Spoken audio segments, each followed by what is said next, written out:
Welcome back to my channel Lisa's ক্রিয়েশনে সবাইকে welcome. আশা করি সবাই ভালো আছো, আমিও ভালো আছি। আজকে একটু ব্লগটা দেরি করেই শুরু করলাম, বিকজ তোমরা তো জানোই যে আজকে সব রান্নাবান্না করাই ছিল, সেই জন্য সেরকম ব্যাপার নেই। আজকে এখন কালকে রাতেই সব বাসনপত্র মেজে রেখে দিয়েছি, যেহেতু আজ মিতালি আন্টি আসবে না সেই কারণে। আর এখন ঘরটা ঝাঁট দিয়ে ঘরটা মুছে নেবো। আর ভাতও করা হয়ে গেছে, ভাত করা কমপ্লিট। ঘরটা ঝাঁট দিয়ে ঘরটা মুছে নিয়ে চান করে ঠাকুর পুজো করে নেবো, ব্যাস। তাহলে আজকের মতো কোটা কমপ্লিট হয়ে যাবে। চলো ভিডিওটা স্কিপ না করে তোমরা দেখতে থাকো কিভাবে কি করি। দেখো, ঘরটাকে আমি কিন্তু ভালো করে ঝাঁট দিয়ে নিচ্ছি, নিচে ঠিচে একেবারে বসে সুন্দর করে ঝাঁট দিয়ে নিচ্ছি। সত্যি কথা বলতে কি জানো তো, হয়তো মাঝে মাঝে খারাপ লাগে যে কাজের লোককে দিয়ে কাজ করানোর পর অনেকেই ভাবে যে এটা কি বাড়তি করছে। না গো, কাজের লোক কাজ করে কাজের লোকের মতনই, কিন্তু হ্যাঁ দীর্ঘদিনের বিশ্বস্ত হয়ে গেলে তখন ব্যাপারটা আলাদা। কিন্তু এই নতুন অবস্থায় না, মানে ফাঁকিবাজি কাজ করতে বেশ ভালোই পারে। আর যেহেতু সত্যি কথা বলতে আমার কিছুদিন একটু নার্ভের ওষুধ চলছে, আমার একটু মানে একটু ঘুম ঘুম ভাব থাকে। আর তখন দাদাভাই এটা ব্যাটা ছেলে মানুষ, তাকে তো টুপি পরানো কোনো ব্যাপারই না। সেই জন্য মোটামুটি যথারীতি যা পাচ্ছে করে দিয়ে কোনোরকম চলছে। মাও বাড়িতে থাকছে না, আর মানে এমনই কাজ করছে তুমি বিশ্বাস করবে না, এতটাই নোংরা থাকছে যে আমি ঝাড় দিচ্ছি। আমরা সারাদিন থাকি মানুষ দুটো মানুষ, আর মা এসে ওই চেয়ারের ওপর যে বসে, মা কিন্তু সেরকম মুভমেন্ট করে না। যাই হোক, যথারীতি আর আমাদের সারাদিন এসি চলে, দরজা জানলা বন্ধই থাকে, তারপরেও এত নোংরা কোথার থেকে বেরোয় আমি কিন্তু বুঝে উঠতে পারি না, এটা আমার মাথাতেই আসে না। এর মধ্যে হয়েছে কি দেখো, কাজ করতে করতে আমি গেছি ভিজে। কি করে ভিজে গেছি, অ্যাকোয়াগার্ডের পাইপটা এমনভাবে সেট করেছি, পট করে জলটা এসে আমার গায়ের ওপর ছিটকে এসছে। তারপরে অগাধটা কী করলাম, আমি নাইটিটা চেঞ্জ করে নিয়ে আগে চানটা করে নিলাম। চানটা করে নিল না, চানটা করেই নিই। এমনিতে ঘরে তো অন্য কোনো ময়লাপাত নেই, ঘরে এইটুকু জাস্ট ময়লা, সেই ঘরটা তাহলে আমি পরিষ্কার করেই নিতে পারি। দেখো আমি একবারে জামা কাপড়গুলি কেচে ফেচে নিয়েছি, কেচে টেচে নিয়ে আমি কি করলাম, ওইগুলিকে আমি আবার পরিষ্কার করে নিলাম। দেখো, এঁঠো কাটার কাজ করলে মাছ টাছ ধুলে আমি অবশ্যই নাইটি ছেড়ে নিতাম, কিন্তু যেহেতু দেখলাম নর্মাল ঘর মোছা, আর এসিও ঘরে চলছে, ফ্যানও চলছে, ঘামও হচ্ছে না, আর চারিদিকে বৃষ্টি, ওই জন্য যথারীতি আমার সেরকম কোনো হেডেক নেই। কেন আমি আবার নাইটিটা চেঞ্জ করলাম না, আমি চানটাই করে চান করে ঘর মুছি। ভাবতে পারছো, মানে চান করে পুজো, আগে ঠাকুরের সামনে তো আমি সকালবেলায় মুছে নিয়ে পুজো করে নিয়েছি, তারপরে আবার চান করে আবার পুজো করছি। আমার দাদাভাই বলছে আর মুছতে হবে না। আনো না কেন, আমাকে দেখেছো কোনো দিন আমি ইনকাম, আমার শরীর যদি সুস্থতাকে পারমিট করে তাতে আমার কিন্তু কাজ করতে কোনো অসুবিধা হয় না। আর সত্যি কথা বলতে মানে ঘর দুয়ার পয় পরিষ্কার না রাখলে না নিজের কাছে নিজেরই একটু বিরক্ত লাগে। ঘর দুয়ার টিপটপ থাকবে, লোকে এসে দেখে যেন বলতে পারে যে না ঘর দুয়ার, এটা আমার বাপের বাড়ির ক্ষেত্রে আমি করতাম, আমার শ্বশুরবাড়ির ক্ষেত্রে। ঘর দুয়ার আগুছালো হয়ে পড়ে থাকবে, লোকে আসবে দেখবে যে মা ঘরটা কীরকম হয়ে রয়েছে। কিন্তু যেমন অনেকেই আমাদের যে বাড়িতে যে কাজ করে সেই আন্টিই বলে যে জানো এর বাড়ির ঘর দুয়ার কি নোংরা, ওর বাড়ি। তা তুমি ভাবো তো, যে আমি যদি আমার ঘর দুয়ার নোংরা করে রাখি, তারাও তো সেও তো গিয়ে আমার বাড়ির কথাও বলবে, তাই না?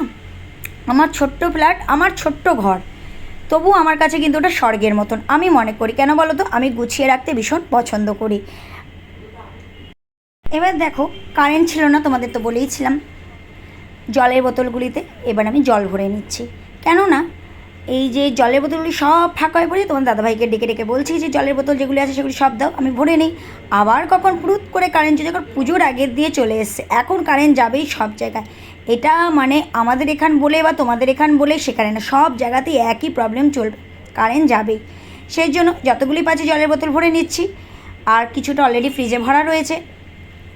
আর ফ্রিজে ভরা দিয়ে সেরকম কিছুই নেই, বের করছি খাচ্ছি, ব্যাস এইভাবেই হয়ে যাচ্ছে। মোটামুটি 4-5টা বোতল অলরেডি ভরে নিলাম। সব কাজ কমপ্লিট করে বসলাম, ঘেমে ঠেমে একাকার হয়ে গেছি। আর সত্যি কথা বলতে কি বলো তো, ভাগ্যিস আমার চানটা করে ঠাকুর পুজোটা হয়ে গেছিলো, নাহলে তোমরা ভাবো তো কত বেলা হয়ে যেত। কারেন্ট 2.5 ঘন্টা বাদে কারেন্ট এলো। আমি তোমাদের দাদাভাইয়ের সাথে কি একটা কথা বলছিলাম, আর তোমাদের সাথে এখন আমি ভয়েস ওভার দিচ্ছি, তোমার দাদাভাইকেই বলছিলাম যে দেখো 2.5 ঘন্টা বাদে কারেন্ট এলো, মানে এটা একটা বিচ্ছিরি ব্যাপার। মানে এই, আর তার মধ্যে এত বৃষ্টি হচ্ছে চারিদিকে, তারপরেও একটা গুমোট গরম ঘরের মধ্যে কিন্তু রয়েই যাচ্ছে। মানে এটা ভাবতেই অবাক লাগছে।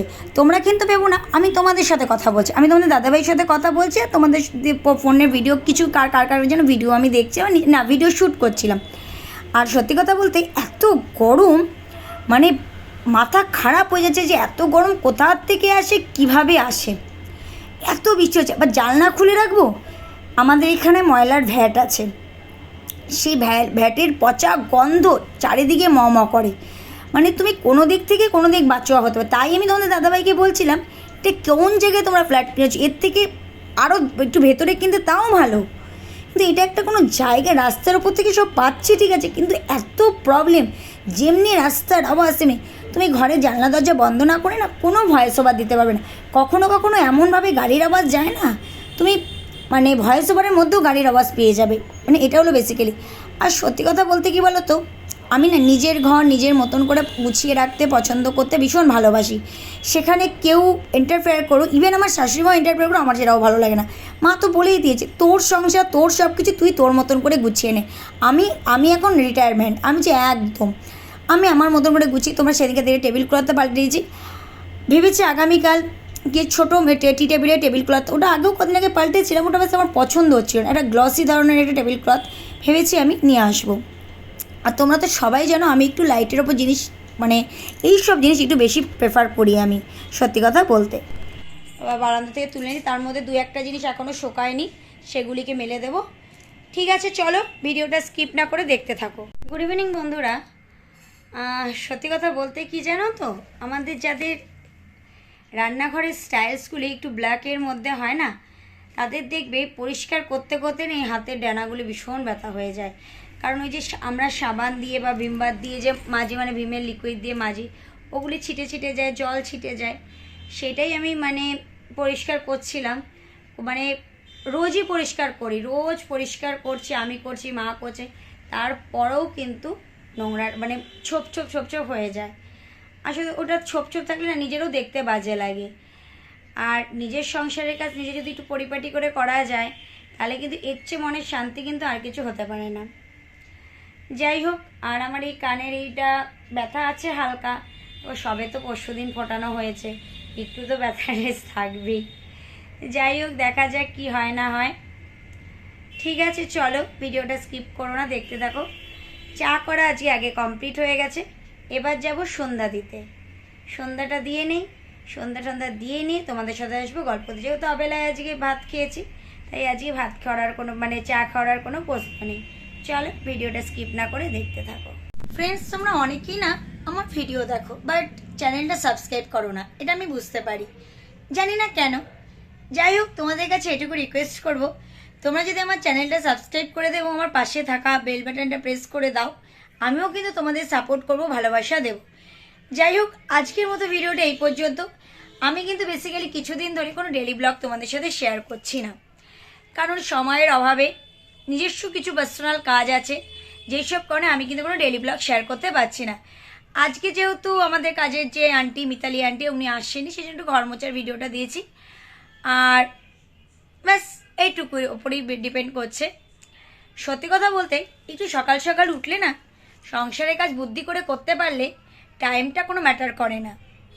সংসারের কাজ বুদ্ধি করে করতে পারলে সকালবেলা উঠলেই যে হয়ে যাবে তা নয়, একটু বুদ্ধি করে করতে পারলেও বেলার দিকে করলেও তাড়াতাড়ি হয়ে যায়। ঠিক আছে, চলো এবার ডিনারটা সেরে ফেলবো। ডিনারটা সেরে ভয়েস ওভার দিতে হবে, ভিডিও এডিট করতে হবে। আর কিছু বাসন আছে যেগুলো আমি আজকে মেজে রাখবো, কালকে আমি কিছু অন্য বাসন আমি মিতালি আন্টিকে দিয়ে আমি মাজিয়ে নেব। যাই হোক, চলো আজকের মতো ভিডিওটা এই পর্যন্ত। যদি ভালো লেগে থাকে অবশ্যই লাইক কমেন্ট শেয়ার করে দেবে। এখনও অবধি যারা আমার চ্যানেলটি সাবস্ক্রাইব করোনি, তারা অবশ্যই আমার চ্যানেলটি সাবস্ক্রাইব করে পাশে থাকা বেল বাটনটি প্রেস করে দেবে, যাতে আমার ভিডিও নোটিফিকেশন তোমাদের কাছে খুব তাড়াতাড়ি পৌঁছে যায়। আর তোমাদের রিলেটিভ, বন্ধুবান্ধব সবাইকে দিয়ে আমার চ্যানেলটি সাবস্ক্রাইব করে নেবে। অ্যাকচুয়ালি আগামীকাল আমার বাপের বাড়ি যাওয়ার একটু কথা ছিল, আমার আর তোমাদের দাদাভাই।